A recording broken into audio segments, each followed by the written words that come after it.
Sekretaris Jenderal PDIP Hasto Kristianto telah ditetapkan sebagai tersangka oleh Komisi Pemberantasan Korupsi.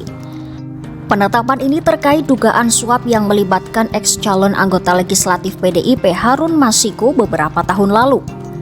Hasto juga ditetapkan sebagai tersangka perintangan penyidikan terkait kasus tersebut. Surat perintah penyidikan penetapan tersangka Hasto diterbitkan Komisi Anti Rasuah tanggal 23 Desember 2024. Lalu bagaimana sebenarnya kiprah Hasto Kristianto di dunia politik tanah air?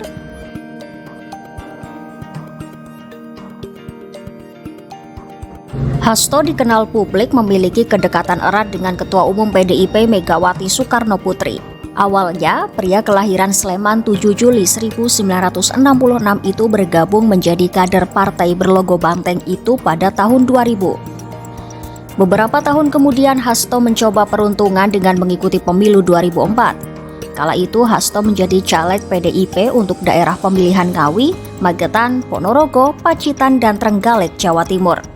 Hasto pun terpilih menjadi anggota DPR RI periode 2004 sampai 2009. Selama 5 tahun di parlemen, Hasto bertugas di Komisi 5 DPR RI yang saat itu membidangi perdagangan, perindustrian, investasi, dan koperasi.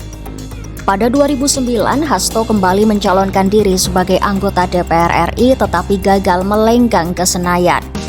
Namun Hasto tetap melanjutkan kiprahnya di PDIP dengan menduduki jabatan sebagai Wakil Sekretaris Jenderal. Ketika PDIP berhasil memenangkan Pilpres 2014, Hasto pun ditugaskan menjadi salah satu deputi dalam tim transisi pemerintahan. Tugasnya menyiapkan transisi pemerintahan Presiden Susilo Bambang Yudhoyono Budiono ke pemerintahan Presiden Joko Widodo Yusuf Kala. Posisi Sekjen PDIP dijabat Hasto mulai tahun 2014 dengan awalnya menjabat sebagai pelaksana tugas Sekjen PDIP menggantikan Cahyokumolo yang saat itu diangkat menjadi Menteri Dalam Negeri. Lalu pada Kongres PDIP tahun 2015, jabatan Hasto Kristianto dikukuhkan sebagai Sekjen PDIP.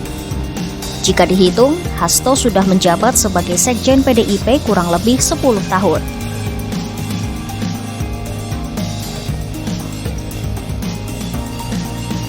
Saat masa kanak-kanak, Hasto bersekolah di SD Gentan, Yogyakarta sejak 1972 hingga 1979.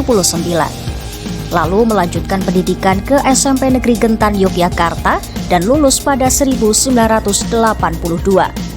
Lulus SMP, Hasto lanjut di SMA Kolese de Brito, Yogyakarta hingga 1985 dan lanjut kuliah S1 Fakultas Teknik Kimia di Universitas Gadjah Mada.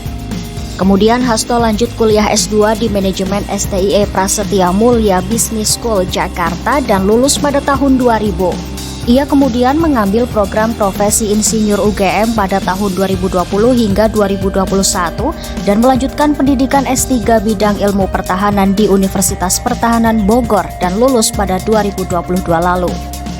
Hasto kemudian menempuh pendidikan doktor di Sekolah Kajian Strategik dan Global Universitas Indonesia pada medio 2022 dan berhasil lulus pada tahun 2024.